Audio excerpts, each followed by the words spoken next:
So good morning, both of you, and to everyone that is going to be listening to this at some point in the future. I've got the very lovely Dr. Boon Lim here and the very lovely Joe Idson, who is someone that we are going to ask a whole lot of questions to and about and be in discussion between myself and Boon around, because Joe has a really great story that we would like to share with you. So I'm just going to come to you, Boon, first, because you were the first person to meet Joe. Let's hear what happened when you met. Thanks. Good morning, all, and thanks for attending to watch this space. So Joe is a patient of mine. He's 35, and he's very kindly agreed to come to this webinar to share his story, because it's a fairly interesting story. And when I met Joe first in July 2021, he was 34 and had COVID in the preceding February of 2021. And I guess the best thing to kick off with is to ask Joe to tell his story, because he came to see me with ongoing symptoms of COVID, but the story takes on a slight twist, and we'll come to that. So Joe. Hey, yeah, so I guess I got COVID in February 2021, and I had a sort of 2-week flu with it. It was, I guess there was sort of 3 or 4 days in the middle where it was pretty bad. And then I sort of made a full recovery. It sort of took me 2 to 3 weeks after that to make what I thought was a full recovery. And then I started getting some quite intense palpitations and racing heart on standing, and attended A&E maybe 2 or 3 times in a week, with these symptoms that I didn't really know what was going on. And I sort of had the all clear from A&E, but on my heart, but the symptoms sort of didn't ever go away. They just actually progressively got worse and worse. And I was at that point where, you know, every time I'd stand up, my heart rate would be 120, and I ended up sort of being bedbound with that. Gosh, Joe, so can I pick your brains on that? So in the first 2 weeks when you had COVID, did you actually have such bad symptoms of standing palpitations, or did that only start to develop later on? I did have some palpitations for a couple of days in the middle where I had sort of shortness of breath, and palpitations, but that was only for a couple of days. They disappeared. It wasn't until sort of maybe a month later that they became sort of chronic, and they were there daily. And particularly bad on standing. And was there a particular kind of moment, a solitary definable moment at which point suddenly your symptoms worsened at a month following the infection? Yeah, absolutely. Yeah. Like one day I just woke up and they were, you know, they were there out of nowhere. And that's interesting. And I just want to share or take a moment to share it. In my experience, patients often have more typically a mild COVID illness, not a severe one that requires an admission to hospital during the 2-week COVID period or 1-week COVID period, but is often a time they grumble along, slightly more fatigue, and they consider that a normal recovery from a severe viral illness. And then at some point, 3-4 weeks down the road, sometimes longer, 6 weeks down the road, they're flawed, typically by a solitary moment of waking up and feeling something is off. And from that day onwards, something switches. And that is the description you've given. And it's quite interesting that this wasn't a gradually progressive thing following COVID. It would appear that you had an illness. After the illness, had a few trips to A&E, and then perhaps something different happened, which made you transition from this COVID, I presume, fever, cough, feeling generally unwell, to coming into a whole new different kind of symptom profile, which you couldn't explain, right? Exactly that. And it got worse and worse, I guess, to the point where it was sort of quite debilitating. And I then started doing lots of research around long COVID and seeing lots of stories pop up online of other people dealing with similar symptoms. And then was lucky enough several months down the road to then be referred to a cardiologist, and then eventually to see you, Dr. Lim, which is when I guess everything changed and I sort of got a bit more clarity on what was going on. Good. So can I ask you to tell me about that journey again? So you saw a cardiologist, I guess in Newcastle, That's right. and that cardiologist gave you a diagnosis of long COVID. Is that right? Yes, yeah, and I was, but it was at a time where everything was done remotely, so I didn't see the cardiologist in person. I did have an echocardiogram at the time, Mm, and that showed, I think, mild pericarditis. mm. So I started on a treatment of colchicine and metoprolol, beta blockers, and also H1 and H2 antihistamines. Good. And how did you find those work for you, the metoprolol and the H1 and H2 antagonists? Initially, I guess in that sort of the initial period where my resting heart rate was pretty high, they worked quite well. But then things again gradually deteriorated over a few weeks, and actually, I think they then started becoming a hindrance. I guess, knowing what I know now because of the effect on my blood pressure. Yeah. So what Joe's talking about there specifically is the fact that one of the issues with orthostatic intolerance is that the blood pressure can fall slightly when you stand up, and that is dependent blood pressure or your blood volume being dependent on gravity. And so when you stand up, gravity literally pulls your blood from your head, from your heart down and parks it into your lower limb vessels, which are huge reservoirs or huge capacitance vessels that can take the blood away. And when the blood empties from your heart, and in Joe's case, if the heart is emptier, then every contraction of the heart doesn't send enough blood out. And that's called a stroke volume. So Joe's stroke volume was reduced. And in the reduction of stroke volume, the body needed to compensate to continue to maintain a cardiac output. Now, the cardiac output is the amount of blood that circulates around the whole body in 1 minute. And so the natural way the body does this is actually to increase adrenaline or the fight or flight response. And in doing so, despite beating less blood or less volume of blood per stroke volume, Joe could increase his heart rate so that as a product, well, the end product, which is the cardiac output of stroke volume times heart rate, still maintain a cardiac output, i.e. the same level of blood flow throughout Joe's body in every minute, but with a very, if you like, empty heart that needed to beat a bit faster. And that explained his slightly higher resting heart rate, but also his exaggerated tachycardia or his palpitations when he stood up, because the blood just washes away, the heart empties, and then he needed that response. And the point that Joe makes is metoprolol or any beta blocker are also antihypertensive drugs. So whilst it could be useful as a beta blocker to minimize your heart rate profile, metoprolol can actually lower your blood pressure. And in some patients who start off with low blood pressures already, that can actually make potentially the symptoms of low blood pressure worse. So the dizziness and the fatigue can actually be worse, although the palpitations can improve. And so when Joe came to see me in July, probably whatever, 5 months after his initial diagnosis with COVID, one of the things that we did, Joe, I don't know if you remember, we switched you from metoprolol to this other drug called ivabradine, which doesn't have the blood pressure lowering effects, but which could still lower the sensation of tachycardia palpitations. How did you find that, Joe?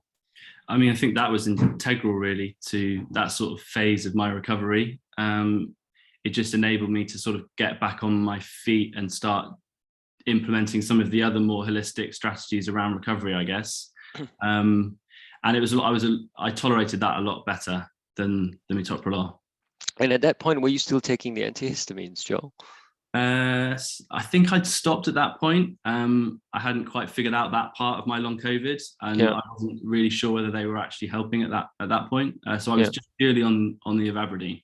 Okay. And if I were to ask you, it's a question I often ask my patients, to think about a wellness score between 0 and 10. So 10 is completely well, 0 is completely unwell. Okay. So bedbound, not doing very much, could be a 1, let's say. In January, before you had COVID, would you say you were close to a 9 or 10 in good health? Yeah. I was doing everything I wanted to do. Yeah, Good. absolutely. And what about in the first week in COVID, in the middle of COVID? Where were you in terms of a health score? Probably a 2 or a 3. Okay. Yeah. Okay. And then where were you when the palpitations started? Maybe in March. That was probably a 1. Okay. So actually, the 1 month after episode was worse than it was actually suffering with COVID, right? Yeah, absolutely. And then where were you when you came to see me, say June, July? I think probably close to a 0 at that point. Oh, so you had deteriorated further. So, Yeah. I just want to make it clear to everyone watching that long COVID is a very debilitating illness. So COVID is bad. And most patients who have COVID, in my experience, have a minor illness. So they go from a 10 maybe to a 7 or 6. But the long COVID aspect, particularly if prolonged, can then step patients down to a 5 or 4. And in Joe's extreme case, from a 3 to a 2 to a 1 to a 0 or a half. And that was where he was at 6 months after recovering from COVID. So this great kind of expectation mismatch, I guess, with Joe, his colleagues, his friends, his everyone around him, his work particularly, who might expect 6 months after, what are you still doing, feeling awful, right? You can speak, COVID was long gone. Why are you still not back at work? These are the kind of other elements that we had considered. And I guess close to the point that I saw you and started at Aberdeen, I also arranged a few tests. One of them was a tilt test, and I might show that in a short while. But I want to bring in Susie now, because at that point, I felt, Joe, that you had a lot of other kind of factors that I couldn't give you the time in a very short consultation to try and address. And perhaps, I might start by saying Susie is a phenomenal human being, right? To start off with, she has the ability to connect with patients, and I've seen, in fact, Susie didn't reach out to me. Many patients have come to me after I have seen them for long COVID, and I was actually introduced to Susie via a patient, or I came to know of Susie via a patient, not a patient, several patients. And so I thought, who is Susie Bolt? And at that point, I did a webinar. It so happened to be a webinar that I held in Welbeck. And I did mention that part of the recovery from long COVID, there are certain facets of long COVID recovery that go beyond what we as medics could offer. And I just made a mention that there was this particular long COVID yoga program that a lot of patients were telling me about.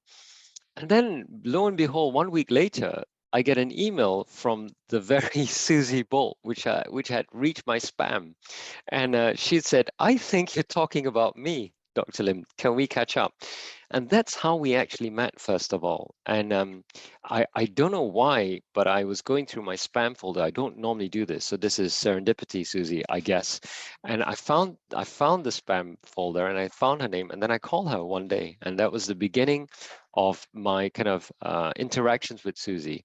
And since then, I've sent many more patients to Susie. And universally, they've given me the story that you're about to tell us. So I don't know what order to do this in, but Susie, perhaps I'll come to you now, just to say, your initial interaction with Joe, and in fact, I'm so sorry, I take it back.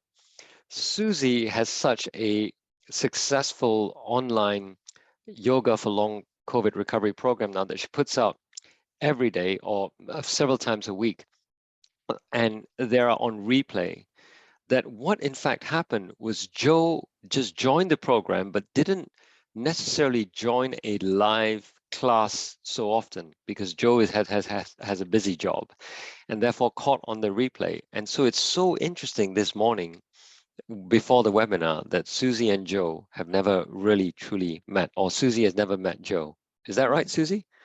That's absolutely right. The first thing that I knew about Joe was that he sent me an email saying how much he wanted to thank me for the program that he'd been following kind of religiously for months, and that, he was citing the work that we did, and his participation in the program as being one of the fundamental aspects of his recovery. And I thought, who is this person?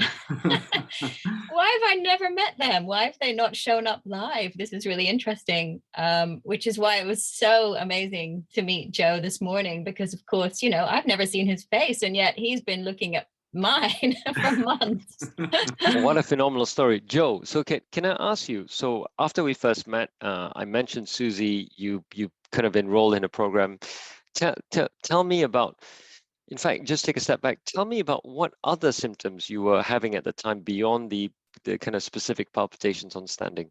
So I had the sort of classic fatigue. So I just get sort of, my whole body would go sort of very heavy, and just super tired the entire time, sort of like struggling with speech, and what else? Inflammation, so joint pain and muscle pain throughout my body. I'd have sort of regular sort of adrenaline surges at night, insomnia, the sort of, the classic long COVID list of things. But yeah, the main thing being the tachycardia and the sort of inability to stand and do anything active would just send my heart rate skyrocketing. Can I ask a question here? Go on. So whilst you're talking about the physical symptoms, there's a kind of another layer of questioning that I like to go into with people when I kind of talk to them. And I want to know about what your emotional state was. What are your the emotional response as a result of what you're going through? Because I think it's so key. Absolutely. I think that's been such a huge part of it. And I guess sort of the unknown and, not necessarily having answers for all of the things you're experiencing, and going on that journey of sort of discovery, and sort of, just beginning to understand what's going on in your body and how it is this mind-body thing and you can influence it. And I hadn't really ever had to do anything like that in the past. So your program sort of completely opened my eyes to everything you can do to try and impact your health in a more sort of holistic way, I guess. I'm just curious, before you found a kind of, okay, there's a route I'm going to follow, I'm just going to commit to it. Was there a sense of, lack of focus, feeling lost, a sort of fear, a helplessness? Because these are really, really negative emotions for us to be holding inside a body that's trying to heal. Just describe a little bit about that, if you can. Where were you? I guess I was completely broken, because one day I was completely fit and well and doing everything I wanted to do, and everything was going well in life, and my job was great and everything, and then overnight you're suddenly sort of incapacitated. So it's kind of this massive shift from being able to be active and do everything you want to do to then being sort of bedbound, housebound, and I guess not really seeing much light at the end of the tunnel at that point. I guess like asking yourself questions: is this going to be me forever? Is this how it is now? But I guess slowly but surely that light just starts to flicker at the end of the tunnel, and it burns brighter and brighter. And you start to get this sense of hope. And I guess the key thing for me was seeing Dr. Lim, and him introducing me to you and your program, and instilling that sense of hope, I guess, and the sort of knowledge that you will recover. You will get there. It might take a long time and it might be very slow, but having that knowledge and belief that you will actually make a full recovery is kind of integral, I think, to the mindset you need to have to aid recovery. I just say, Susie, I just want to say this is unscripted, yeah? I mean, it's almost a perfect textbook answer that Joe's giving, because this is completely unscripted. I haven't met with Joe beyond the meeting we had 2 weeks ago, and I didn't talk about hope, recovery, belief, mindset. And yet these are the things that Joe is saying. But I guess he's learned this narrative from the class. And I guess I'll come back to you, Susie, because your class, more than what any medic can do, instills these very important concepts in patients and gives them the belief, the hope, the expectation, gap reduction, and all these facets of recovery that I would say as a medic we often take for granted and do not even cover or dismiss. And we say time will heal it. It'll just be fine. Well, Joe comes away thinking you don't know what you're talking about. And it's a very different way of saying it that you say it in your class. So I guess question to you, Susie, what Joe said are so important, and I recognize those as very important mindset kind of shifts to happen. How do you empower that shift in your class? Well, I think if we just take a step back a moment, the thing that I myself, when I was on my own COVID recovery journey, and, you know, I am witness to obviously thousands of other people doing the same thing, everyone is looking for an answer. We are inbuilt, you know, our programming is saying, heal thyself. And so we're going from here to here to here to here to here to here to here. You know, the silver bullet search is this ever ongoing event in, you know, the long COVID recovery group discussions. And actually, I think one of the most powerful things is when people turn up to the program, there's a sense of something inside shifts, because there's a belief, okay, I'm now doing something to help myself. Because I think we really need to feel like we are doing something to help ourselves when we are stuck in that kind of Groundhog Day of our symptoms are still here. I don't feel any different. Oh, today I feel worse. How is that even possible? And I'm very I'm very keen to tell people, you need to connect with others. You need to do this with other people. Recovery from something like this is very hard and very lonely. And we are social creatures, and we need to do it with a team together at the same time. And what I'm loving from your story is that you don't even need to show up live to still get that sense of, I'm doing this with people and I'm on my journey. And I know mentally, you know, whether that's placebo or whether that's actually having an effect, it doesn't matter. I'm doing something to help myself. And that is one of the most powerful mindsets to begin a recovery journey with. And we talk about it, you know, in class when we hold the group discussion. We talk about the need for connection, the need for understanding, the need for empathy, the need to just be with other people that go, I really feel exactly the same as you. And I know what that's like. And isn't it great that we've got this space where we can be who we are and not have to pretend, you know, because so many people are trying to say to the people in their lives, to their employers, their partners, their children, I'm fine, you know. Yeah, no, I haven't quite turned a corner yet, but I'm getting there. And then you kind of run out of the juice to say that. And then it becomes depressing. And, you know, when you lose your identity and you lose your kind of role in life, those things can have such a toll on your mental health, which will impact your physical health. And so that vicious circle just goes around and around. I often say we could all just log in every day and have a cup of tea and chat, you know, and probably the work would have some progress, you know, it would still get us somewhere. It's just really good to also do the work on the breath and the work on the body and the work on reducing inflammation and getting people to understand the role that their autonomic nervous system could be playing in this experience that they're having. So yeah, I've kind of gone off on one, but you know, that's that's it, isn't it? That's completely it. And I think, you know, I guess just looking at your journey, Susie, and you would almost you'd say, if your heart does something funny when you change into this position or whatever, don't worry, just let it settle. And I would almost experience that symptom. I could tell that you had experienced what I was experiencing, and yet I could see how far you'd gone on your journey, and you were sort of a year down the line, and that completely instilled that sense of hope in me, because you can see that if other people can go on this journey of recovery, then I can too. And it helps with that belief part massively. Absolutely. And you know, for me, I have this mantra in my head, which is the thing that is the thing to fear is fear itself, you know. And actually, if I can help other people manage their fear around what's happening, because I think people become really disconnected. Their head becomes completely obsessed with, I have a symptom, my heart's doing, and what's happening, and oh my God. And actually that creates much more of a cascade of problems than just kind of allowing and sitting with it and self-soothing. And exactly as you say, oh, my heart's just done something weird, but oh, maybe it's okay, it will settle. And it does, you know, and because it can, you know, it's within us to be able to self-soothe a lot of the time, obviously not all of the time, but you know, our bodies are us, our minds are the conductor, you know, and if we can tap into that more and empower that understanding in people, then as you say, you know, oh yeah, okay, my heart's just done something that would normally have me looking at my tracker going, what the heck, what am I going to do now? Should I call A&E? Do I get the BP monitor on?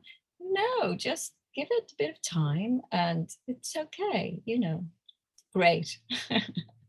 So, Joe, I also want to ask you the fact that Susie can be tapped on demand, right? And there's a replay for her live class has been very helpful for you in your work.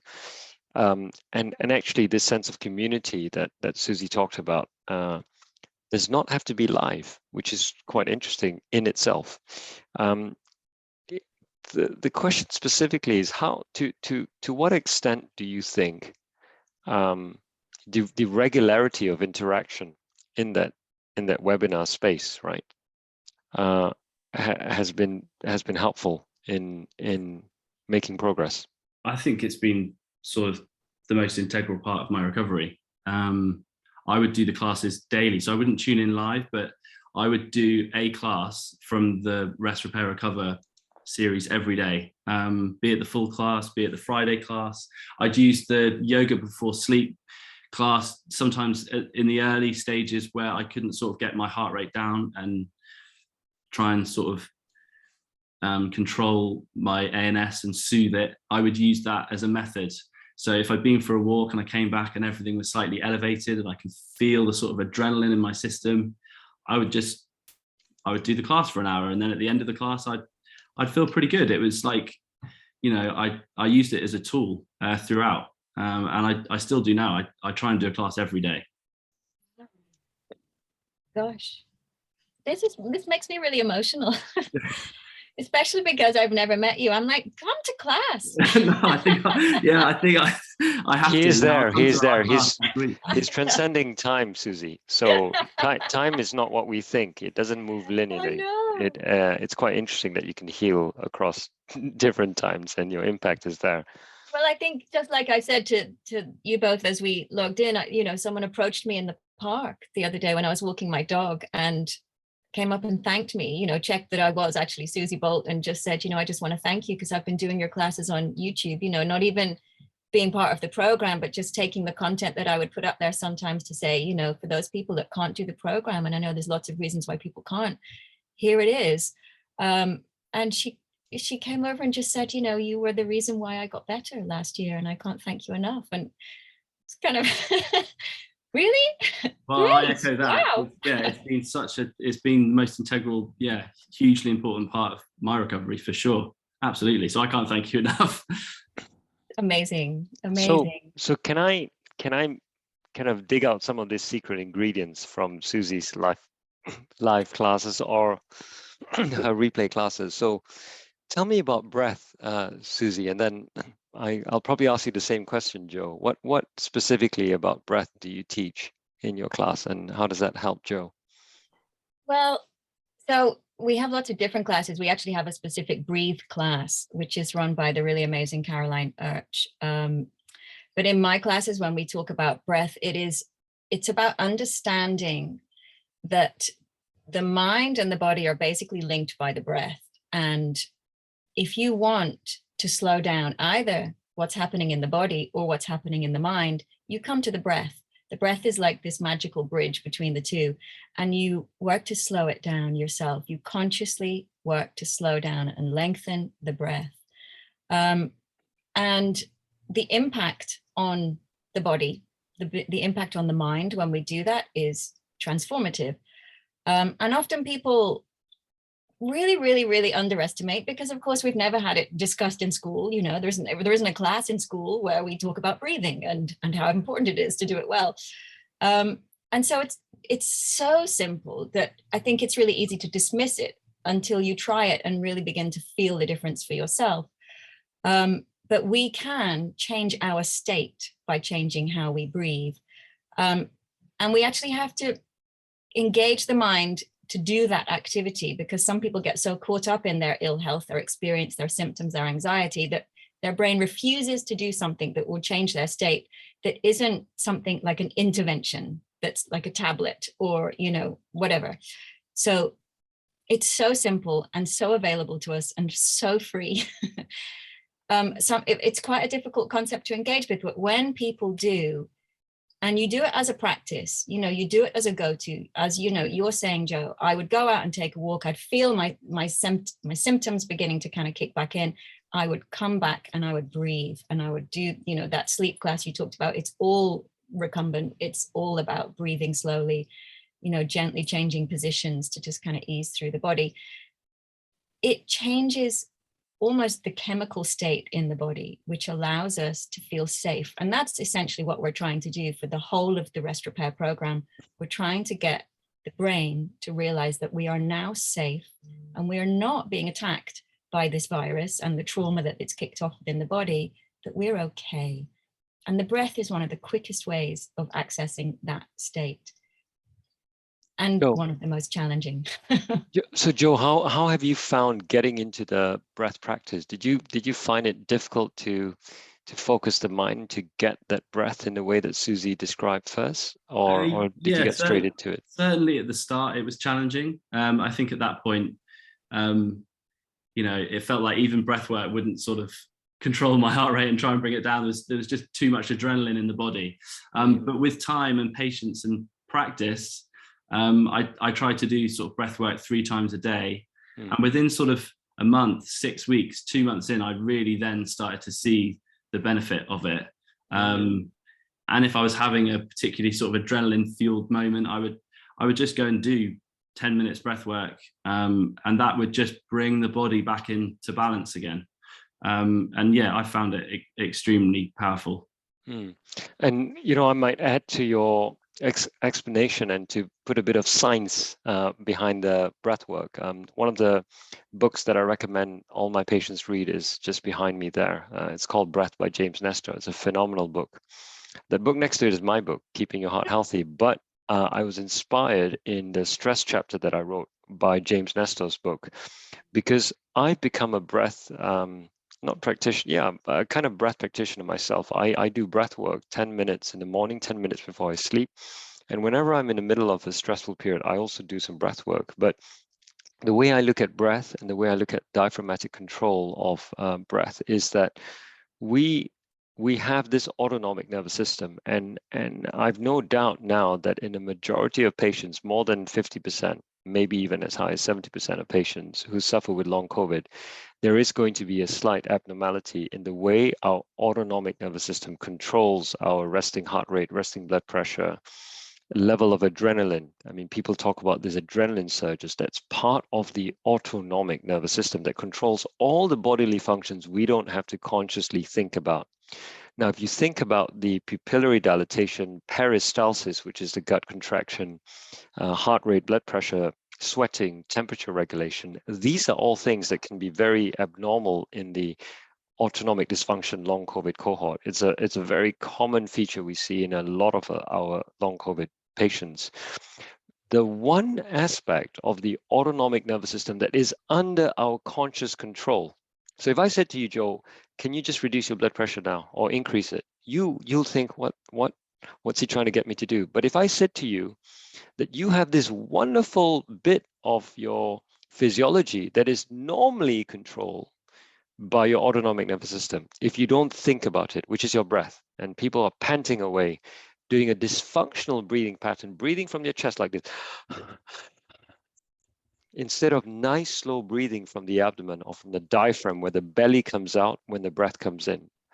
And if people are breathing like that, but thinking a million miles an hour about something else, then they're not consciously controlling their breath.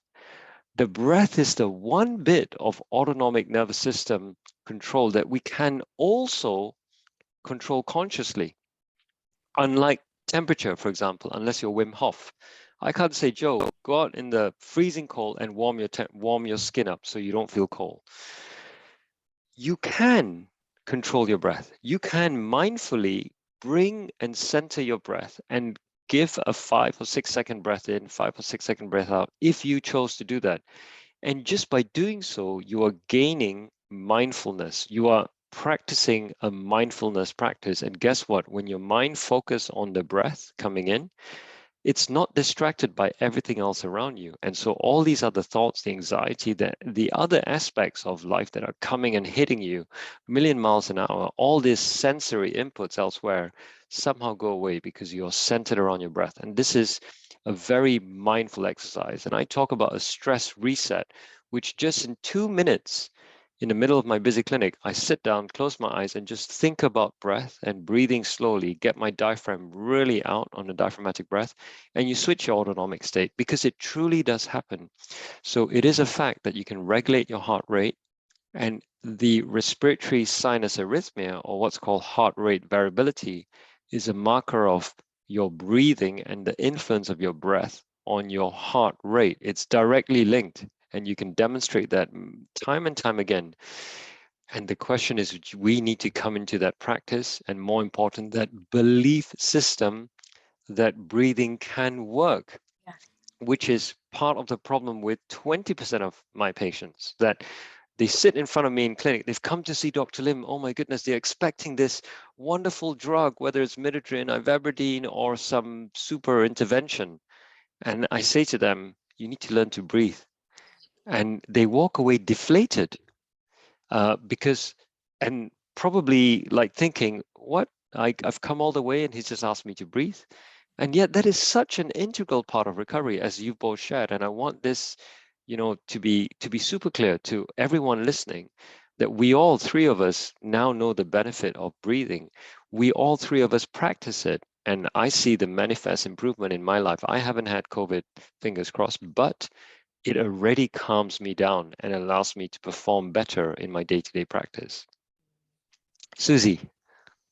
I wish it were taught in schools. I mean, really, for me, this whole journey, the whole kind of voyage of discovery that I've been on for the past couple of years has really made me look at the way we teach health, the way that we educate our children, because we've sort of disempowered people, I think, in some ways.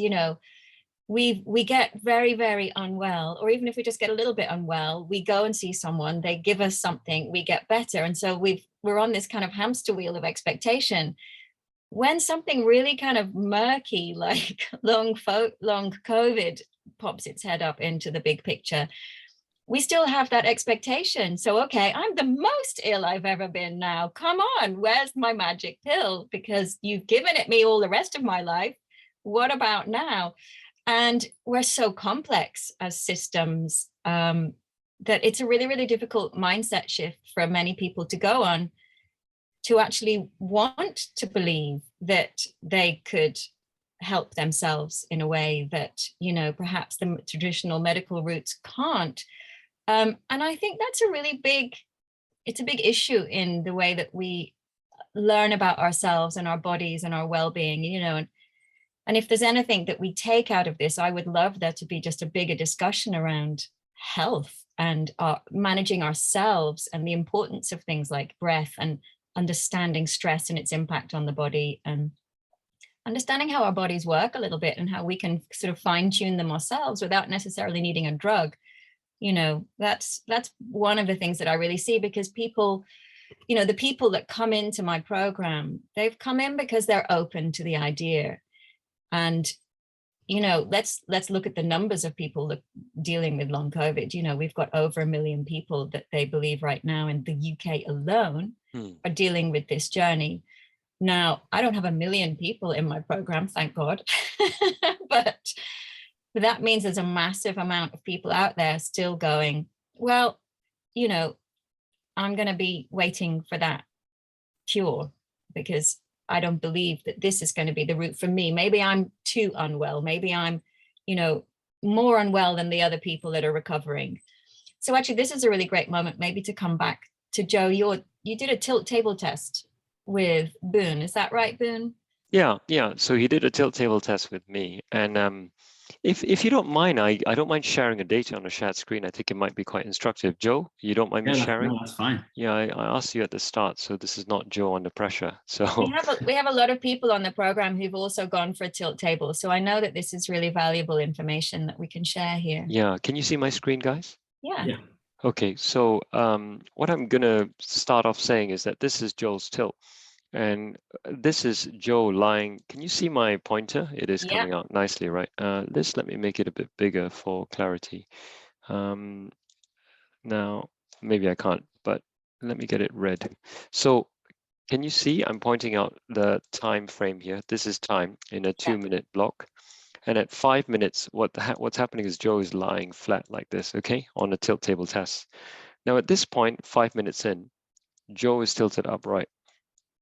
So essentially, we're tilting him upright to a 60-degree simulated stand with his feet supported on foot plates. And so one of the things here is Joe's lower limbs are kind of immobilized, so he's not able to contract his muscles like that to try and push the blood back up.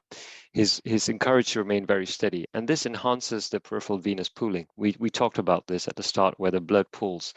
And you can see that what happens here is that Joe's resting blood pressure is around there. Let's say 125/75, okay? But what happens is that Joe, during tilting, accelerates or increases his blood pressure immediately after hit up tilt. And this is counter to what I just said, right? Because I said, surely the blood pressure falls when the stroke volume falls. Why is it that Joe's blood pressure is rising up to, I guess, 170 here, as you can see? Sometimes there's a slight calibration error, but still the trend is an increase, definitely. And this mirrors his heart rate increase from 75 to 120 beats per minute. And so Joe is tachycardic. The definition of tachycardia is a heart rate that is greater than 100 beats per minute. And guess what makes Joe tachycardic?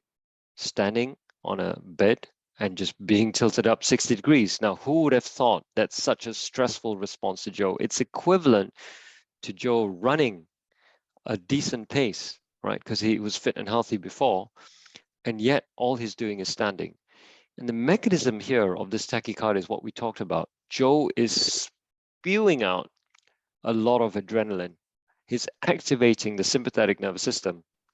And if maybe it's difficult to show, and I'm not going to try and zoom in, but if I now showed you this bit on the trace where in the initial bit of the tilting, Joe's blood pressure did fall a little bit. Can you see that? Maybe I'll erase that and I'll show that to you again. There is a slight fall there, which is very subtle. This time frame is a very wide 40-minute time frame. So if I expanded this, which I can't now, what you could see is Joe's blood pressure initially started to fall here. And at this point, guess what? We triggered the adrenaline. And when it's triggered, boy, does it go high. And when it goes high, the adrenaline actually causes Joe to vasoconstrict his blood vessels, to become tachycardic, and to push up a very heightened blood pressure response. All this is in response to adrenaline. And guess what happens then, which is super interesting? The blood pressure now can be seen to yo-yo or oscillate. So if I pick an example here, at this point in time, Joe's blood pressure is 175 systolic. Can you see that? Just 10 seconds later, where is his blood pressure? 125. At this point, Joe's heart rate is 120. Just 10 seconds later, it's dropped to 75. This pulsatility in adrenaline, this yo-yoing values of adrenaline, as Joe activates adrenaline, switches off, activates, switches off, activates every 10 seconds, is very, very, if you like, an exaggerated pattern. And so it's no wonder that he feels very fatigued and unwell, because throughout the day, he is pulsing with this level of variability in his blood pressure, mirrored by the variability in his heart rate as it goes like this, like a yo-yo. And this in itself is exhausting. It's exhausting for your autonomic nervous system. It's exhausting for you.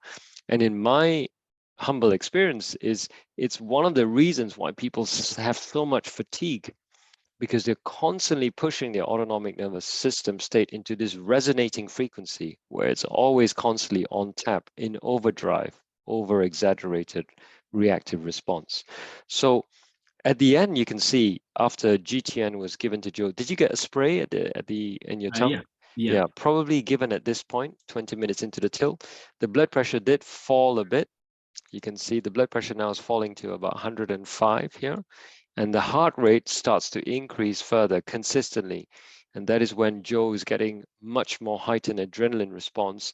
And at that point, I think Joe feels quite unwell, sickly during the tilt table tests. And it's no wonder at this point, we need to put the tilt table down because you are experiencing what you did. Just remind me, Joe, how did you feel at this point on the tilt?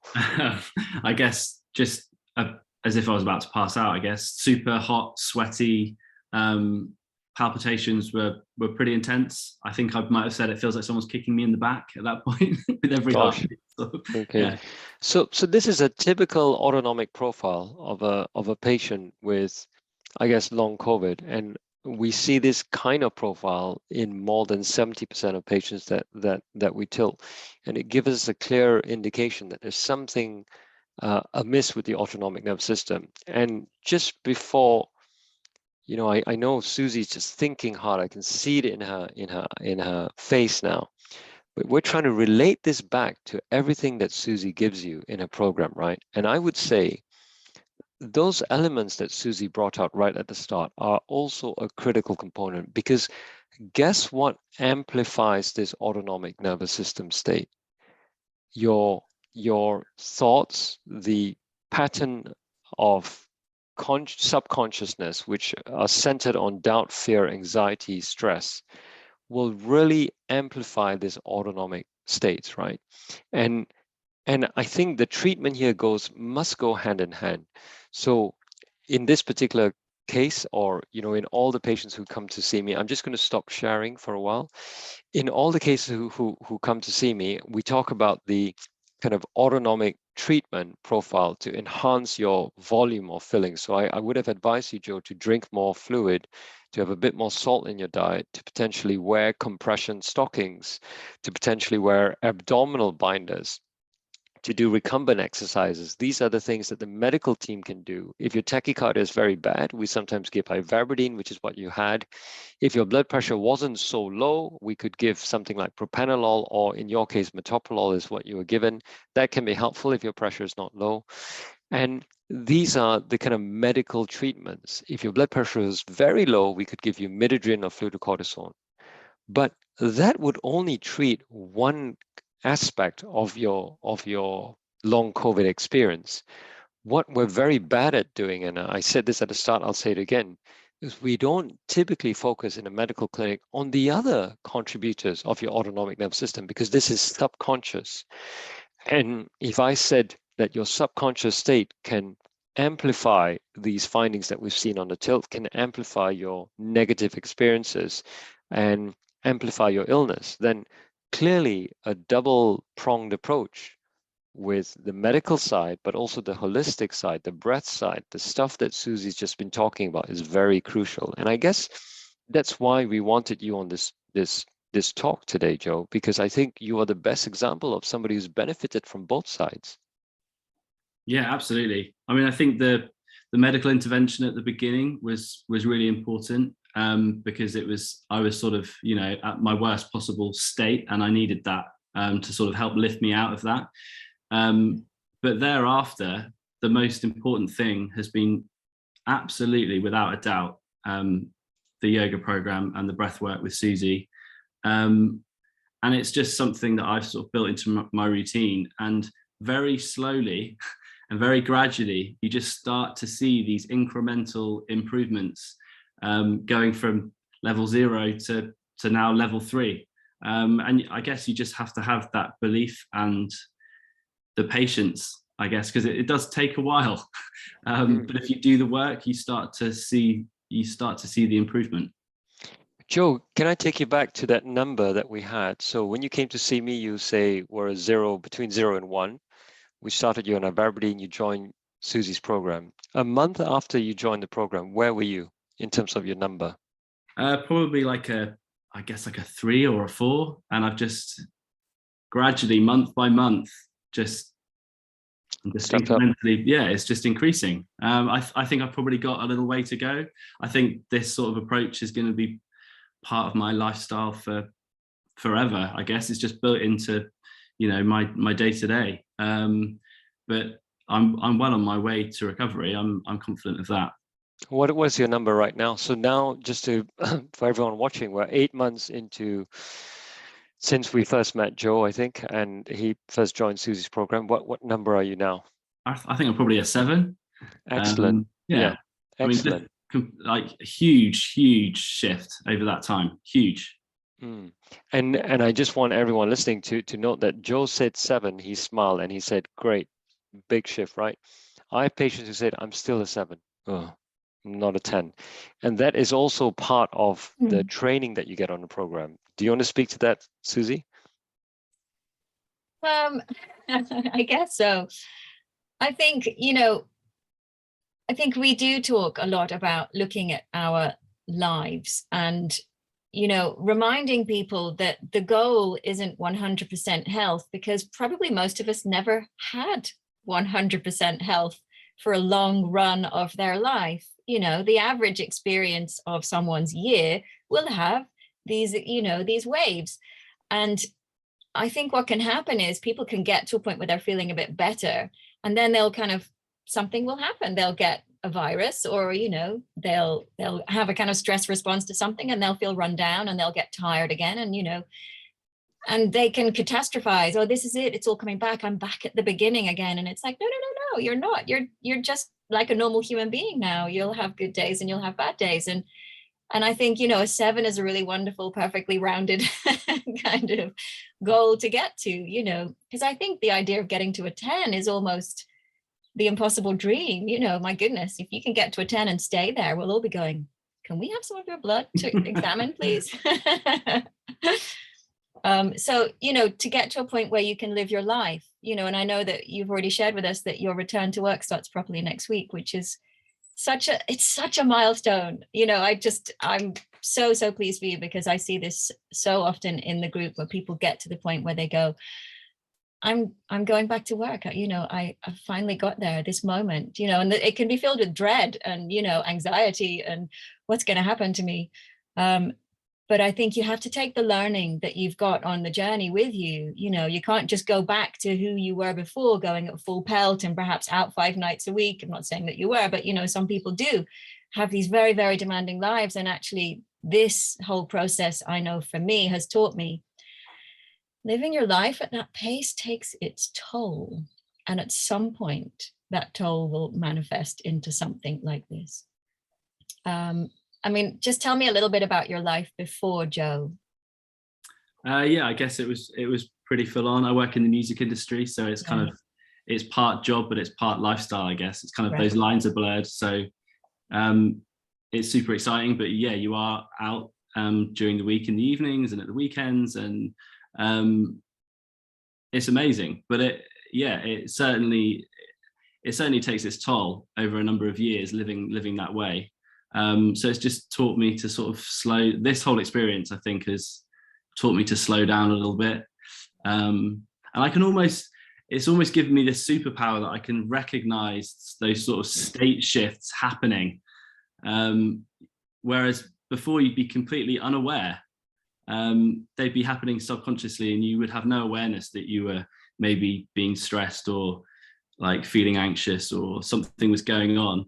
But now I'm so aware of it that I can almost nip it in the bud before it even becomes a thing, My goodness, Joe. I mean, my mantra of 2022, Joe, you just said it, to become more aware. And the ability to recognize an internal state shift is so important for me.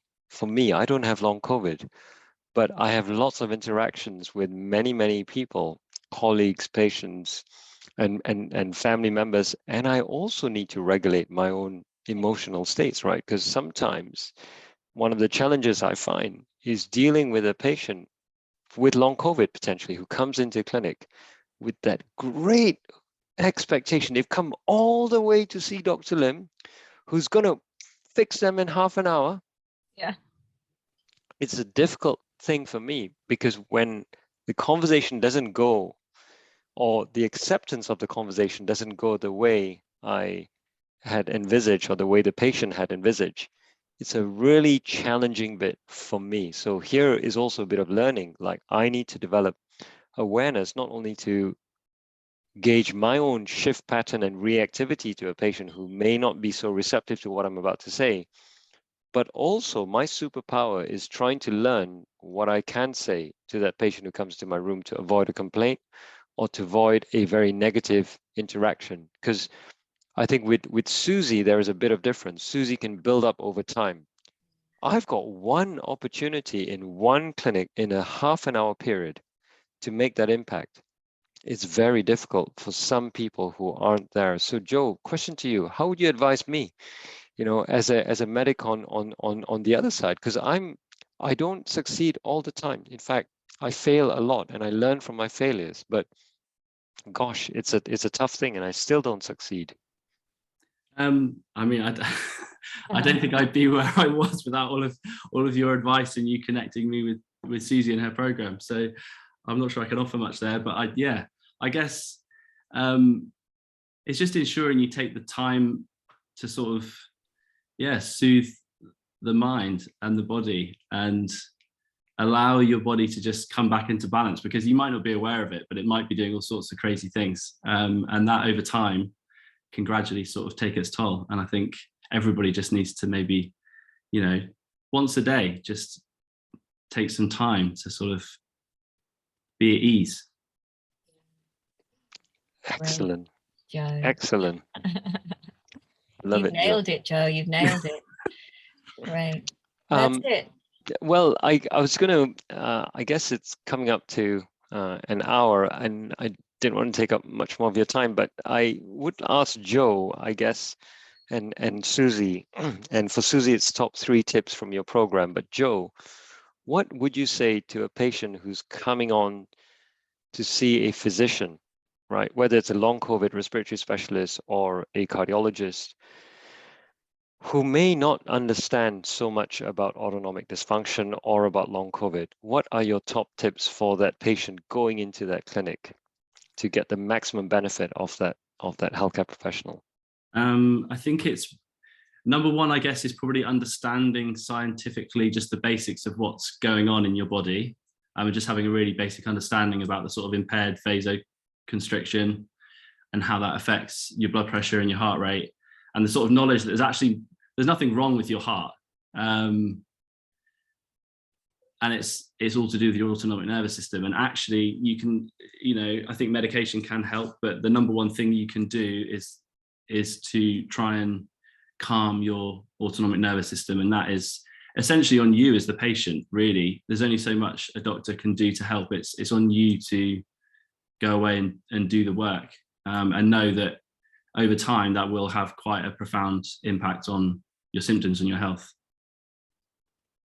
Excellent, thank you. Susie, top 3 tips from that you can give patients who may not have joined your program. Sure. Well, I think educate yourselves, and there's a lot of information out there now. I know, Boone, you and I have spent a lot of time making sure that the kind of information that we've been talking about here is widely available to people who might not get such satisfactory experiences with their, brief encounters with a cardiologist. And I hope that some of that is just reassuring people that they don't necessarily need to get back on a 7-month waiting list to be seen by someone to have a slightly less than validating experience, that actually there are things that they can do. So number 1 would be educate yourself by whatever means possible. Number 2 is find your tribe. Don't do it alone. That's it. It's hard. And, I'm not the only recovery group that exists now. There's lots locally. The NHS are trying to put things together. It might not be for very long. They might be able to offer 6-week programs, but, find your tribe and connect with other people, because we do need inspiration and motivation from others to do it. And we need to know that, we're doing something sort of in a progression. We're going to do the work. We're going to start on day 1. And from here on in, I'm going to keep going with my recovery. And that basically leads me to 3, which is believe that what you're doing is helping yourself, because it is.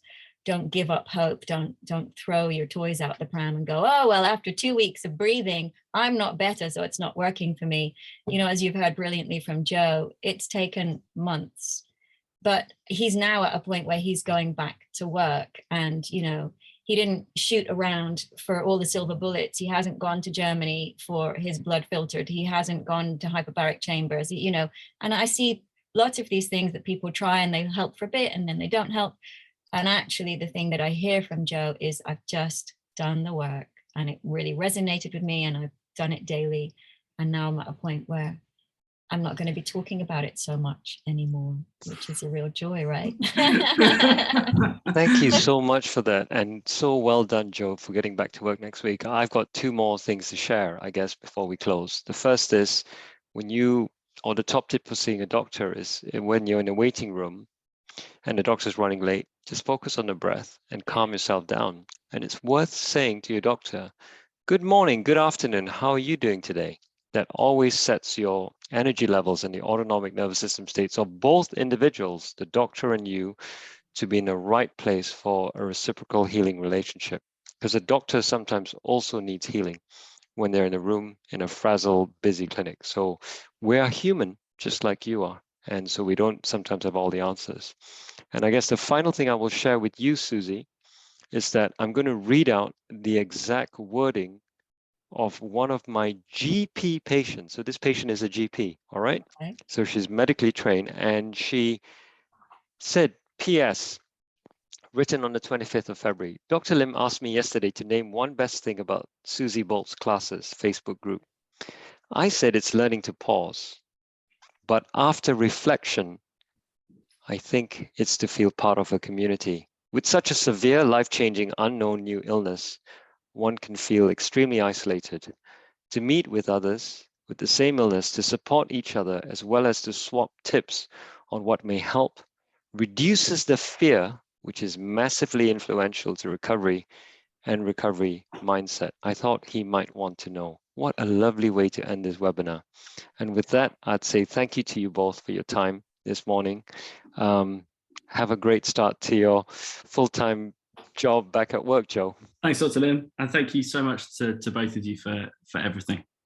No, it's been an absolute honor. And, you know, now I know you exist. I'm even more honored. Thanks so much, guys. Thank you, Boone. It's been really, really lovely just to have our work talked about this way. So I really, really appreciate it. Thanks, guys. Thank you. Thank you. Take care. Have a great day. Bye. Have a great day. Have a great day, Bye. Bob. Bye.